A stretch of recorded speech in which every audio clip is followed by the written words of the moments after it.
Hola Perú, bienvenidos a Ampliación de Noticias. Estamos aquí conjuntamente con Fernando Carvalho, con Carlos Villarreal, en esta mañana noticiosa de viernes. ¿Cómo están, Fernando, Carlos?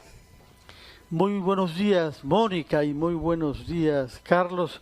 El último día de esta semana, antes de un fin de semana largo. Hay que recordar que el lunes es un día feriado en homenaje a San Pedro por una parte y San Pablo, pero también a los pescadores del Perú. De manera que hay que tener un pensamiento para ese tipo de actividad productiva que se ha mantenido activa durante los últimos 100 días y que tiene en nuestro país una tradición que remonta a miles de años. Ciertamente. Bueno, vamos a las noticias del día de hoy. Hay también expectativa, hay que decirlo, que el presidente Vizcarra va a anunciar, imaginamos, medidas post-cuarentena. Es decir, el día 30 se concluye esta quinta extensión. Sin embargo, las voces apuntan a señalar que el toque de queda permanecería con algunos cambios y en el caso de las regiones habría pues declaratorias de emergencia focalizadas, cuarentenas focalizadas. Pero eso lo vamos a tener más adelante. Lo que fue noticia durante las últimas 48 horas fue toda esta batahola que se produjo a partir del tema de las clínicas privadas y los pacientes que habían llegado a las clínicas y que les habían cobrado, según muchos, de manera abusiva, y finalmente con el ultimátum del jefe de Estado. En la medianoche, ayer lo hemos señalado, se llegó a un acuerdo y hoy se aterriza el acuerdo ya en un contrato entre partes. Estamos en línea con el médico estadístico Moisés Rosas, jefe del SIS, del Seguro Integral de Salud, para tener más claramente, ¿no?, digamos, los puntos a los que han arribado y han llegado los acuerdos respecto a clínicas privadas y el sistema de salud. Doctor Rosas, bienvenido. Buenos días. Básicamente queremos tener clarísimo, se hablaba de 6 puntos, se hablaba de que de manera paralela se va a ir manejando el tema de la deuda que también tiene el Sistema Integral de Salud con las clínicas privadas, pero que en este momento, en una situación de emergencia, sean referidos o no sean referidos los pacientes, se atenderán con una tarifa plana en las clínicas particulares cuando el sistema de salud pública no puede hacerlo. Este es el primer acuerdo. ¿Cuáles son los demás? Me gustaría hacer un par de precisiones. Sí. Lo que se ha discutido es el caso de los pacientes que son referidos de un establecimiento público a uno privado. Ya. Esto incorpora un hecho muy importante que no existía. En el comando COVID existe un sistema de gestión de camas que tiene mapeadas todas las camas que tienen UCI con ventilador en el país. Esta información se actualiza todo el tiempo y permite saber dónde hay disponible una cama, en qué establecimiento y si en ese momento está libre. Entonces, lo que se ha conversado es el financiamiento de las personas que, asistiendo o acercándose a un establecimiento público, solicitan o requieren el servicio para soporte de su vida, y en ese momento el gestor de camas en el comando COVID determina si hay o no una cama disponible con ventilador en un hospital público. Uh-huh. En caso de no haber, también el comando COVID tiene la información de qué clínicas que tendrían que tener un contrato válido con el Seguro Integral de Salud, qué clínicas privadas tienen un UCI con ventilador. En ese caso, el gestor de camas decide y bloquea la cama para que el paciente sea referido, trasladado al establecimiento privado. Ahora, para quedar claros, entonces, para que la gente lo entienda, no, doctor, antes de que usted avance, entonces, un paciente, una persona que tiene los síntomas, no puede ir directamente a la clínica y señalar que requiere de atención, tiene que pasar por este procedimiento. Los pacientes no señalan que requieren atención. Los pacientes, de acuerdo a la ley de emergencia que está vigente, se acerca a un establecimiento que tiene que ser no público o privado, sino el más cercano a su domicilio, uh-huh, porque está en riesgo su vida. Y y su condición es valorada por el médico que lo atiende. El médico es el que determina si ese paciente requiere atención de UCI con ventilador. Si es que el médico determina que requiere atención de UCI con ventilador, inmediatamente notifica de cualquier establecimiento al comando COVID, y el comando COVID, el gestor de camas, determina si hay oferta pública. Si hay oferta pública, así haya ido a un establecimiento privado, será trasladado a un hospital público si tiene la cama.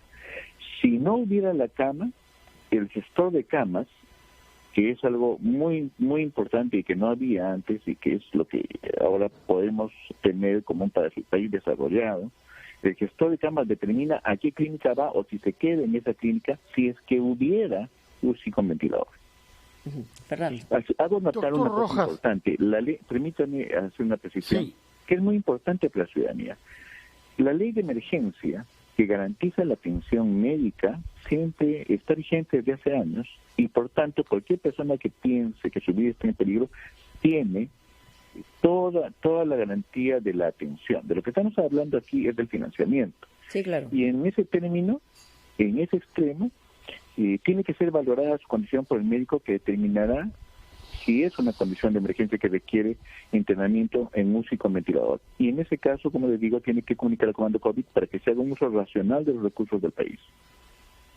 Doctor Rojas, buenos días. Tengo entendido que usted es médico y estadístico.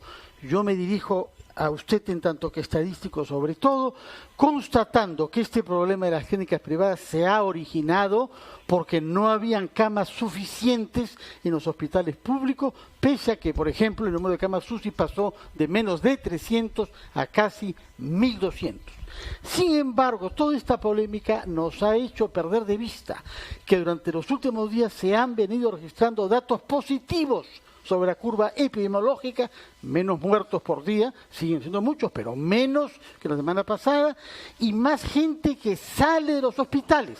Si los datos que se han remitido ayer a la OMS son exactos, ayer, por ejemplo, hubo 22 personas menos en UCIs en el Perú y 12 menos en hospitales. Si estos datos continúan de esta manera, no tendremos necesidad pronto de las clínicas privadas.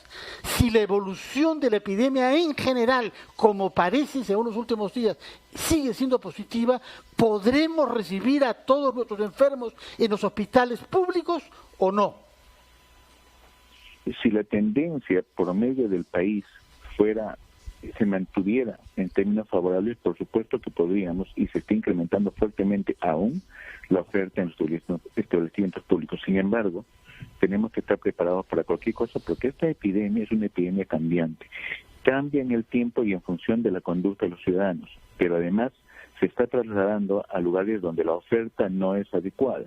Está saliendo de las grandes ciudades y está yendo a las ciudades más pequeñas.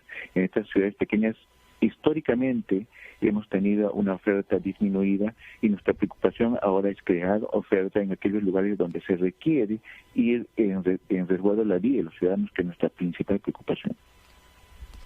Pero, en todo caso, es exacto, perdón, termino con esto puntual, sí, dale, es exacto que en este momento hay 22 camas libres en UCIs en el Perú.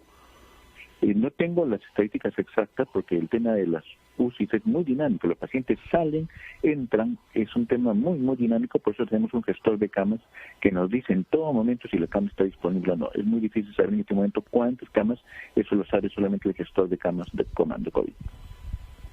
Perdón, señor Rosas, ¿cómo está usted? Muy buenos días.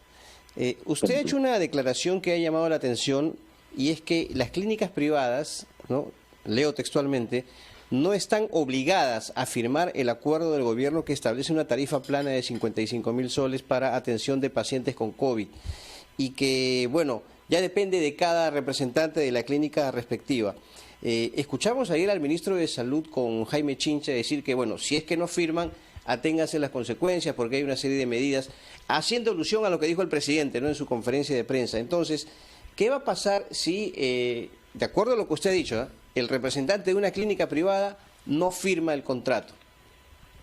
No, no reconozco mis declaraciones en el contexto que usted lo señala. Lo que yo tengo claro es que la Asociación de Clínicas Privadas es un gremio y los gremios expresan la voluntad de sus asociados.